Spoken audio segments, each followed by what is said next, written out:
Namaste and good morning, everyone. Today is Sunday, so let's study our Gita verses from chapter 13. Let's do the Gita Dhyanam first. Om Parthaye Pratibodhitam Bhagavata Narayan Swayam Vyasen Gratitam Puran Munina Madhye Mahabharatam Advaitam Ritvarshini Bhagavati Mashtadashadhyayane Am Twam Anusandhame Bhagavad Gita Bhavatveshine Namo Astu Te Vyas Vishal Buddhe Full Arvind Ayat Patra Netar Yen Tavya Bharat Tail Purnaha Prajwalito Gyan Mea Pradeepa Parpan Pari Jataye Totra Vetra Ekapane Gyan Mudraye Krishnaye Gita Amriduhe Namaha Sarvopnishdo Gavo Dogda Gopala Nandana Partho Vatsa Sudhir Bhogta Dugdam Gita Amritam Bhata Vasudeva Sutam Devam Kansa Chanur Mardanam Devaki Paramanandam Krishnam Vande Jagatgurum Bhishma Dron Tata Jayadrat Chala Gandhar Nilotpala Shalye Gravati Kripen Vahane Karnen Vela Kula Ashavatham Vikarn Ghormakra Duryodhan Avartani Sotirna Kalu Pandvai Rannadi Kavartaka Keshava Para Share Vatsarojamlam Gita Arthkanthotakam Nana Kyanak Kesaram Hari Katha Sambodhan Abodhitam Loke Sajjan Shatpadarah Epiye Manam Muda Buyad Bharat Pankajam Kalimal Pardhvansi Nashreyase Mukam Karoti Vachalam Pangum Langyate Girim Yat Kripat Maham Vande Paramanand Madhavam Yam Brahm Varun Indra Rudra Marutaha Stunvanti Divyestave Vede Sang Pad Kramupanishadai Gayanti Yam Samaga Dhyanavasti Tadgaten Manasa Pashyanti Yam Yogino Yasyantam Navidusu Asurdana Devaya Tasmei Namaha.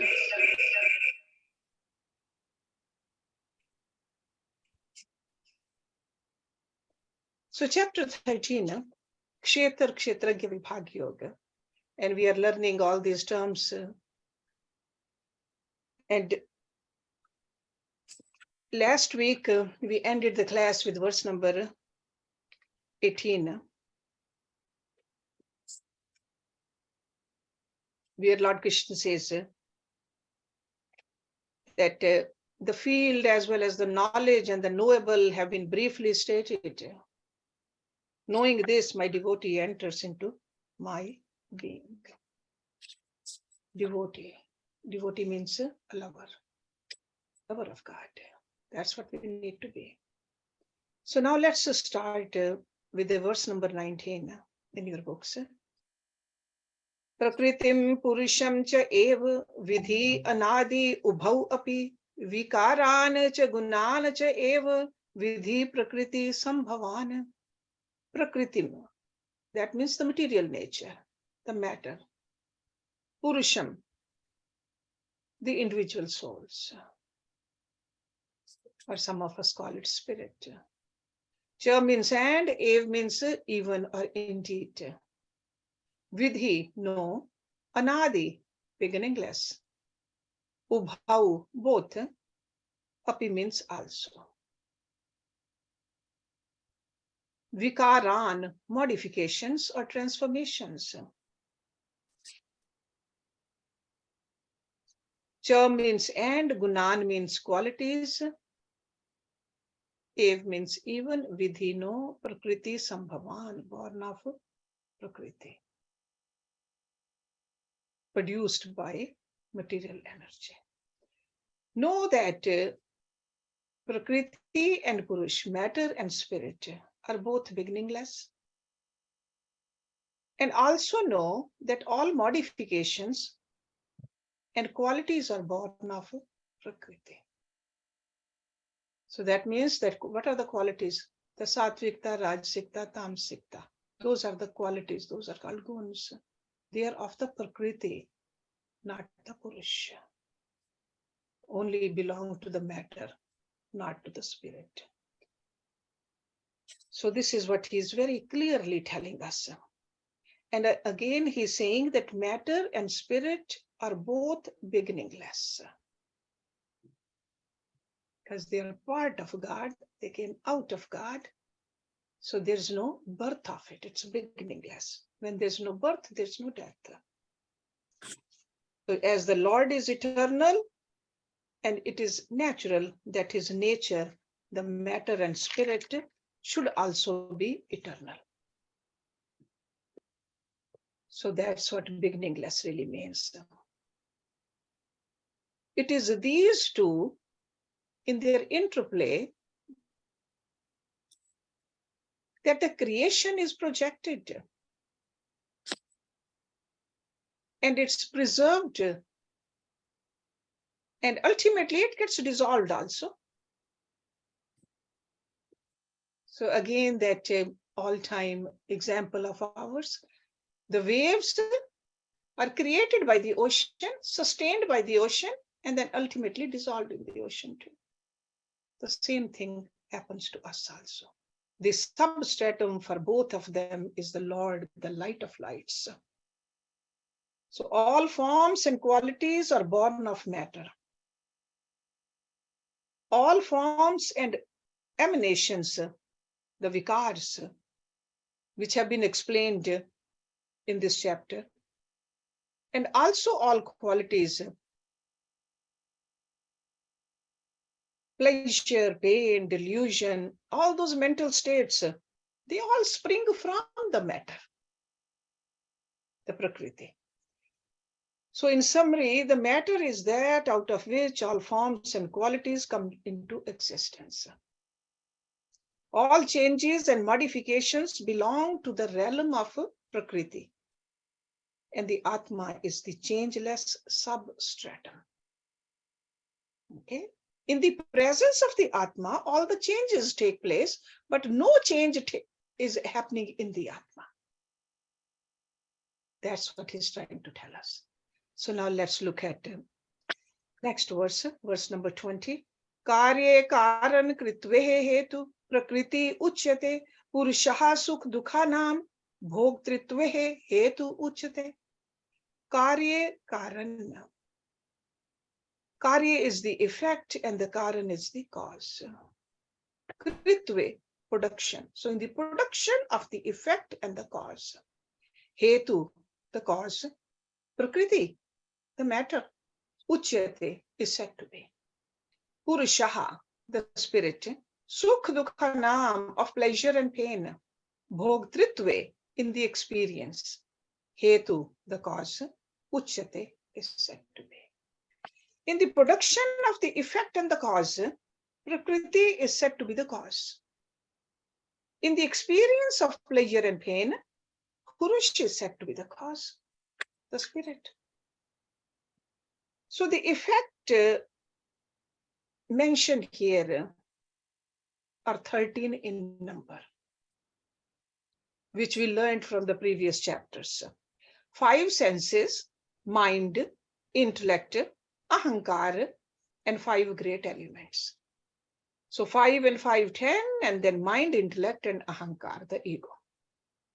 So the macrocosmic gross elements in their guns are themselves represented in the microcosm as the 5 senses. These sense organs cannot bring their stimuli of the outer world to the individual personality unless there is a converging point of all the senses, which we call mind. Mind has to be connected with that. So in order to respond properly to this stimuli, there must be a coordinating and understanding, discriminating and reasoning principle that governs the mind, and that we call intellect. And in the world of objects constituted of the elements, there must be a constant sense of I-ness also, born out of the individual's identification with all that is mentioned above. And we call it ego, the ahankar. So that's why all these 13 items together in their aggregate represent the karya, effect, which Lord Krishna has mentioned here. So Prakriti is said to be the cause. From the 5 great elements down to the ego, all elements together form the world of objects. Because all of them can be perceived. And then, second thing he says in this verse, as experiencing pleasure and pain, Purush is said to be the cause, the Atma. It would be impossible to be conscious of the flow of experiences without the grace of the consciousness. So that's why the Purush is explained here as the cause for the experiences in life. Body cannot function without the Atma. Mouth cannot speak, ears cannot hear, eyes cannot see. Intellect cannot function. So that's why he said all the experiences happen because of the Atma. So Purush is the cause for sansar. The spirit functioning in a field as the knower of it suffers the sorrows of sansar. So pain and the pleasure. Because this soul, individualized soul, identifies with the mind, that's why it enjoys also. And it has the pleasurable sensation also. And the sorrow also. The Jivatma. Okay. In Ramayana, there is a couplet which says, Gyan or Jan swapnen sir katiye koi bin jagan na dur dukh hoy. So that means that in your dream, somebody cut your head, sure, you are feeling pain. You wake up, there's no pain. So when we identify ourselves with the individual being, sure, we feel the suffering and we feel the pleasure also. Whatever is happening with us. But when we rise above it, not just Jivatma, we are the Atma, which is nothing but part of Paramatma. Then there's no pain. But as long as it's a Jivatma, there's a feeling of pleasure, feeling of pain. So what is this sansar due to though? In the next verse, he says, Purushaha prakriti sthahi, bhungte prakriti jan gunan, karnam gun sangha asya sad asad yoni janamasu. Purushaha again, spirit. Prakriti stha, seated in the prakriti. He means indeed, bhungte, enjoys. Prakriti jan, born of prakriti, gunan, qualities. Karanam, the cause, gun sangha, attachment to the guns. Asya, of his, sad asad. Over here, sad asad means good and evil. Yoni means the wombs. Janam su, the birth. So of birth in good and evil wombs. So in this verse, Lord Krishna is explaining how Purush is responsible for the experiences of pain and pleasure, which he mentioned in the last verse. So he's elaborating on that fact over here. The Purush seated in the Prakriti experiences the qualities born of Prakriti. Attachment to the qualities is the cause of his birth in good and evil wombs.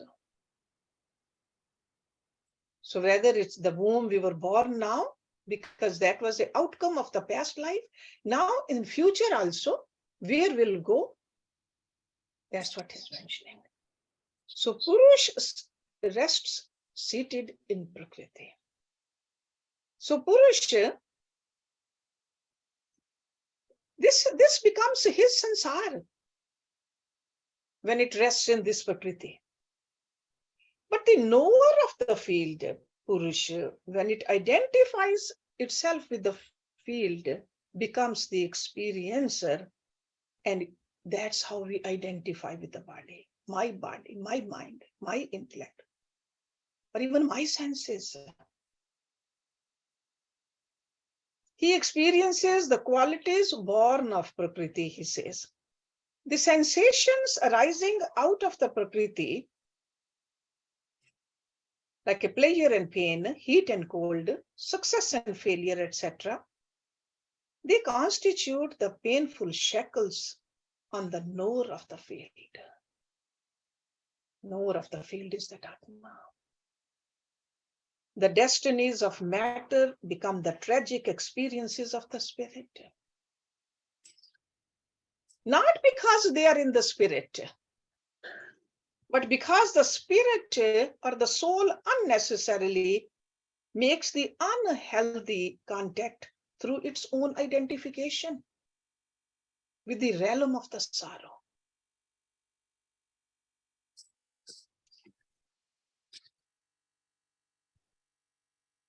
This soul or the spirit not only experiences the joys and sorrows in life, but also develops a blind attachment to them.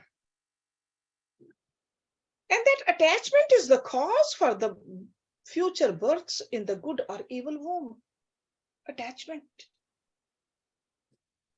As its desire, so is its will.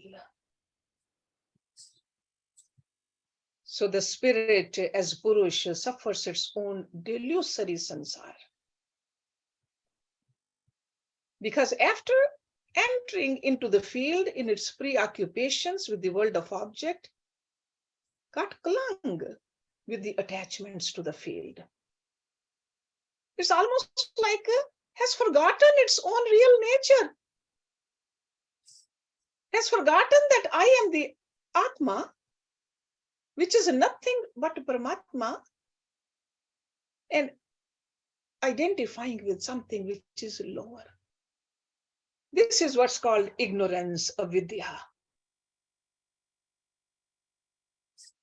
And Rishi Patanjali said, from the avidya, right away comes asmita. Then rag, dvesh, abhinivesh. It's a slippery ground. So the ignorance and attachment to the field are the two causes because of which the spirit seems to have become miserable, tearful. So we have forgotten our real nature.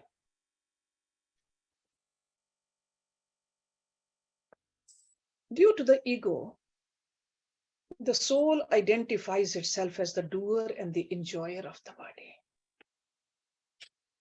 That's what's called the doership and enjoyership, kartapan and bhoktapan. Just as when, suppose an accident happens, whether it's a car or a bus, the wheels and the steering, they are not blamed for. The driver is the answerable for any mishap to the bus or the car. So the rediscovery of the self and the awakening to our spiritual nature would be through the path of Vivek and Vairagya. Detachment from the field, detachment from this Prakriti, and experience of the real knowledge. So the detachment from the field is called Vairagya, and then experience of the real knowledge will come from Vivek. Those are the means for regaining our real nature. Or earlier, Lord Krishna said, Abhyas and Vairagya. So same thing. Vivek really is a Abhyas. Then let's look at the next verse. Verse number 22. Updrashtaha Anumanta cha Bhartaha Bhogata Maheshwaraha Paramatma iti cha api uktaha Dehe asmin Purushaha para. Updrashtaha. That means the watcher, the spectator. Anumantaha, the permitter. Okay? Almost like a giving the sanction. Anumanta. Cha means and bharta, the supporter. Bhogta, the enjoyer. Enjoys with his universal delight display, the Leela. Maheshwaraha, the great Lord. Paramatma, the Supreme Self. Iti means thus, cha means and, api means even. Uktaha is called. Dehe in the body. Asmin in this. Purushaha, the spirit. Para, supreme. The Supreme Purusha in this body is also called the spectator, the permitter, the supporter, the enjoyer, the great Lord and the Supreme Self. As a contrast to this deluded, sorrowful knower of the field, Purusha, there is a pure soul, uncontaminated by the field. Okay? At night, if there's a moon up there and we have a bucket of water and we see the reflection of the moon, it all depends how clear the water is, how still the water is. The water is still and clean, we'll be able to see the moon just like the moon up there. So reflection is always conditioned by the reflecting medium, while the object reflected is never contaminated by the changes. The same thing is with this Atma also. It is completely independent of all conditions. So the knower of field is knowledge or the consciousness conditioned by the field. So naturally there must be a knowledge, in fact, totally unconditioned, which appears conditioned when it plays in the realm of its conditioning. So that's what Lord Krishna is telling us in this verse. When an individual is completely deluded and totally unconscious of the self, in and through him the infinite divine expresses himself as though only an onlooker, updrashta. Okay? And that means that when a person murders an innocent victim, the infinite, all-powerful Lord expresses through this criminal's vehicle only as a silent spectator. Okay, it's watching, that's all. Updrashta. But when the proper actions are taken, mind is in a quiet mood. When the individual actor is not totally forgetful of the self, in that kind of a being, the Supreme expresses as a permitter, Anumanta. Okay, so that means we have evolved a little. We understand that there's a higher power inside me, which is actually me. And that's what called Anumanta. And when the proper actions are done with full consciousness of the self and in a spirit of total surrender to the Lord is the fulfiller, Bharta. And these are the actions which are filled with success by His grace, Bharta. He aids the fulfillment of all such activities. when with entire dedication to him, the individual is completely yoga-yukta in his eternal conscious nature, which is called a Nitya Chaitanya Swarupa. It seems to be the very enjoyer, Bhokta. So this verse concludes by saying that the great Ishwar, the Lord of Lords, Maheshwar, is the higher self in this very same body.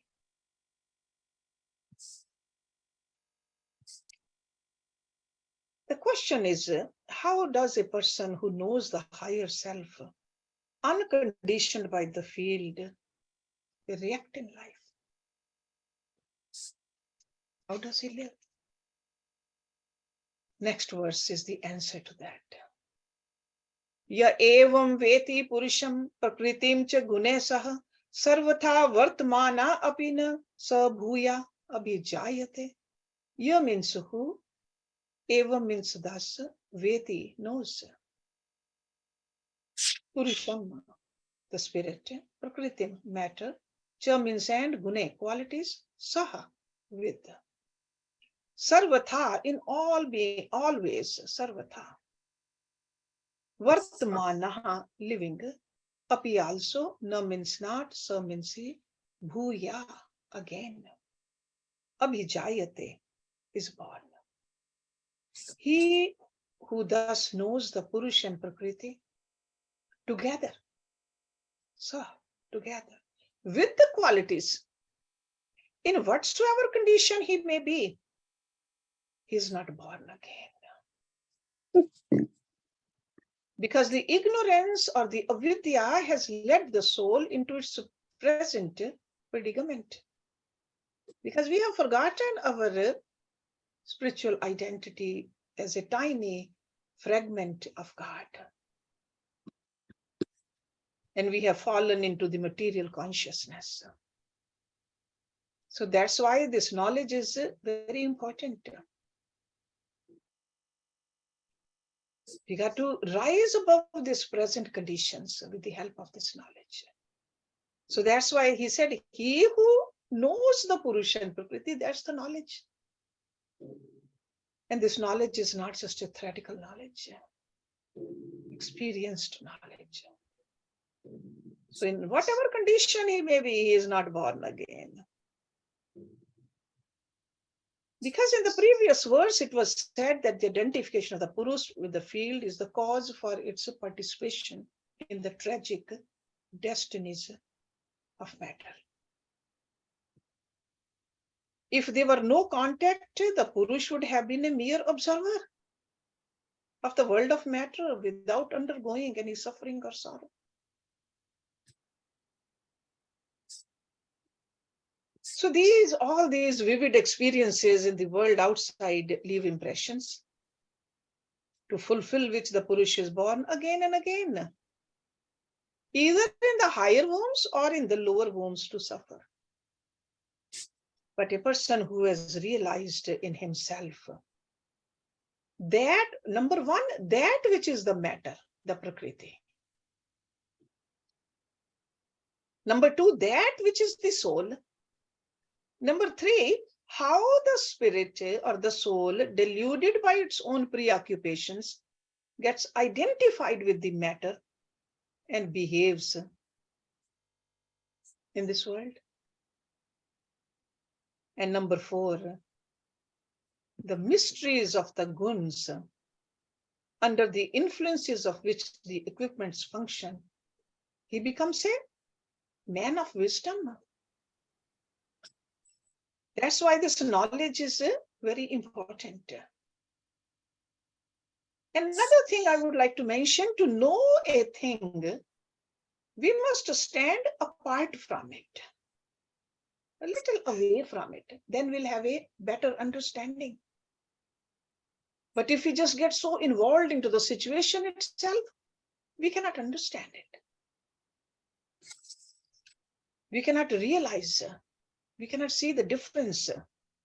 So to recognize our own nature to be the absolute, infinite, pure consciousness is to end all avidya. misconception.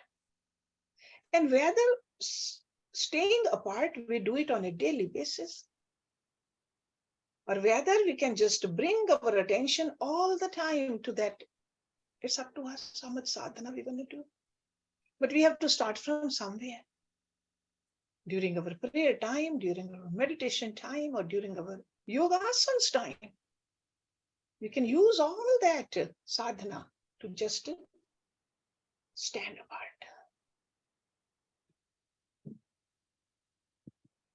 Whatever be his conduct, he is not born again. What does it mean? Because a person has risen to that level, no new vasanas are being created in him, no matter what he's doing. It's not what we do, but what is the intention behind in what we are doing. A person could be sweeping a floor. A person could be tending a garden. A person could be taking care of the family, or even waging a war. Doesn't matter what the person is doing. But if a person has learned how not to create new vasanas, and while doing the duty, old vasanas are being dropped away. Because we are in a body, in a situation because of the old vasanas. If we keep the whole picture in our mind, so we are not putting new dirt, and at the same time we are washing the old dirt also. So that's what it meant over here, that whatever be his conduct, whatever he is doing, because mind and intellect have dropped away from him, he has learned how to just disidentify from the body, mind, intellect, ego. So there's no more any false egocentric contact with the world outside in this kind of a person. It is the jiva that creates more and more vasanas in the mind and through the mind, according to the vasanas. And it projects different equipments, different worlds of experiences in order to eke out its desired quota of joy and pain. So this kind of an individual, we call it a self-realized person. No vasanas are left over. That he will be in the embodiment only so long as this body exists. That's why we say the knower of Brahma himself becomes Brahma. The infinite and all that accumulated reactions of his actions perish at the moment of self-realization. And again, I would like to repeat that knowledge which Lord Krishna is talking about is not just bookish information. It's a realized wisdom. And next week we'll see that Lord Krishna is giving us some practices. What can we do? We are not realized. So how can we become realized? What do we need to do? That's why Bhagavad Gita is a textbook. Consistently, he keeps telling us what the problem is, how to solve the problem. And once you solve the problem, what will you gain? Where will you go? So now he has told us what will happen to us if we practice, when we know our real nature. So now in the next couple of verses, he'll tell us how to become realized, self-realized. Again, he will give us more than one way of reaching there, according to our own mental equipment. Okay, let's stop it here. So start with verse number 24 next week.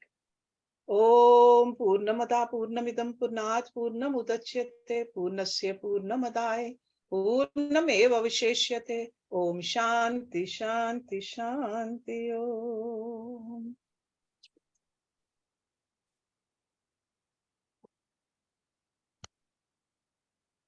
Thank you very much.